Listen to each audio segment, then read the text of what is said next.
5 फरवरी से हमने प्रधानमंत्री नरेंद्र मोदी जी से 100 सवाल पूछे थे इस श्रृंखला में।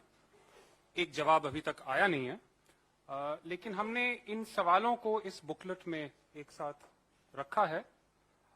मैं संक्षिप्त में आपको आउटलाइन कर देता हूं इस बुकलेट के अलग अलग सेक्शंस में हमने क्या डाला है। पहला सेक्शन है अडानी समूह के खिलाफ आर्थिक अपराधों के गंभीर आरोप। पहला सवाल या पहला ग्रुप ऑफ क्वेश्चंस है ऑफशोर शेल कंपनियों से संबंधित, शेयरों में हेराफेर और विनोद अडानी का इसमें योगदान क्या है, इसके बारे में सवाल हैं। दूसरा है एफपीओ के लिए निवेशकों पर दबाव बनाना। जो 20,000 करोड़ का एफपीओ था जो फेल हो गया, उसमें किस प्रकार का दबाव किसने डाला, सरकार के किन सीनियर मिनिस्टर्स ने डलवाया, फोन कॉल्स कहां से आए, इनके बारे में कुछ सवाल हैं। तीसरा है जनता और नियामकों से झूठ बोलना। कि एक उदाहरण है कि विनोद अडानी का क्या रिश्ता है इन कंपनियों में। हर महीने इनकी कहानी बदलती गई, कभी कहा वो प्रमोटर हैं, कभी कहा इनका कोई रिश्ता नहीं है। तो इस बात को साफ करने के लिए हमने कुछ सवाल पूछे थे। अडानी समूह की कंपनियों और संबंधित पक्षों के अनुचित लेन देन, यानी कि रिलेटेड पार्टी ट्रांजैक्शन, जिसके बारे में सुप्रीम कोर्ट कमेटी ने भी कहा है। कई लोगों का ने ये कहने की कोशिश की है कि ये क्लीन चिट है। पहली बात है कि ये रिपोर्ट अडानी के बारे में कुछ कहती नहीं है, वो क्लीन चिट का सवाल उठता ही नहीं। अगर किसी का क्लीन चिट है तो सेबी के बारे में क्लीन चिट दिया गया है। और जैसे कि जयराम जी ने बताया, अजीब सा क्लीन चिट है कि क्लीन चिट दिया जाता है कि there has been no regulatory failure, और 2 हफ्ते बाद सेबी का एक पेपर आता है कि हम नियमों को कैसे स्ट्रेंथन कर सकते हैं। तो इसके बारे में भी कई सवाल हैं। और इस सेक्शन का 5वां है विदेशी नागरिकों के साथ संबंध। चैंगचुंग लिंग के बारे में हमने बात की है।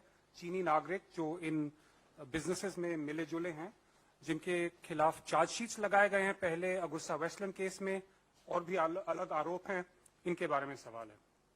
दूसरा सेक्शन है मोदी सरकार द्वारा राष्ट्रीय संपत्ति का हस्तांतरण। एयरपोर्ट्स के बारे में तो हम सब जानते हैं कैसे मोनोपोली बनवाई गई इनकी।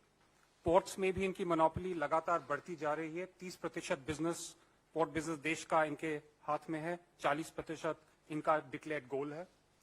कृषि काले कानून, किस प्रकार काले कानून के माध्यम से इन्हें कृषि उद्योग, कृषि से संबंधित जो व्यापार है उनको सौंपने की कोशिश की थी। पावर और ऊर्जा, राष्ट्रीय सुरक्षा, अचानक से इजरायल और इंडिया के बीच, भारत के बीच जो भी डिफेंस रिलेशनशिप है, किस प्रकार एक के हाथ डाली रिलेशनशिप एक हाथ में डाली जा रही है। और शहरी विकास, अर्बन डेवलपमेंट के काफी कॉन्ट्रैक्ट्स हैं। तीसरा सेक्शन है मोदी सरकार द्वारा विदेश नीति का दुरुपयोग। बांग्लादेश, इजरायल के बारे में तो मैं बता चुका आपको। रूस, इटली, श्रीलंका।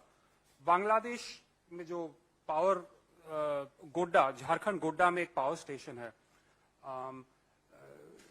जिसके बारे में अनेक आरोप लगाए गए हैं। एक मुख्य आरोप यह है कि जो परमिशंस दी गई हैं, जो नियम बदले गए इस पावर प्लांट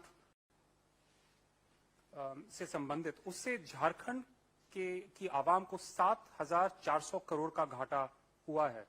उनकी पावर की कीमत 7,400 रुपए बढ़ी है। तो इसके बारे में भी अनेक सवाल हैं। श्रीलंका में आपको पता ही, विंड फार्म में और जो पावर प्लांट है वो प्रोजेक्ट है। विदेश मंत्री हैं श्रीलंका मोदी, को ये बात कह चुके थे। श्रीलंका के पार्लियामेंट के सामने उनके एक पावर रेगुलेटर ने कहा था, एनर्जी रेगुलेटर ने कहा था कि जो विंड प्रोजेक्ट है उसके लिए भी श्रीलंका के राष्ट्रपति पे मोदी जी का सीधा दबाव पड़ा था ताकि वो प्रोजेक्ट अडानी जी को दिया जाए। ये भी उन्होंने ऑन द रिकॉर्ड कहा था और फिर वापस ले लिया था दबाव पे आके। तो इनके बारे में भी सवाल हैं।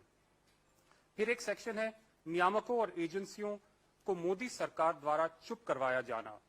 आप सबको पता है कि ईडी और सीबीआई और अनेक एजेंसियां जो हैं, जांच एजेंसियां हैं इंडिया की, कितनी एक्टिव रहती हैं जब विपक्ष का सवाल होता है, जब विपक्ष के नेताओं पे जांच होती है।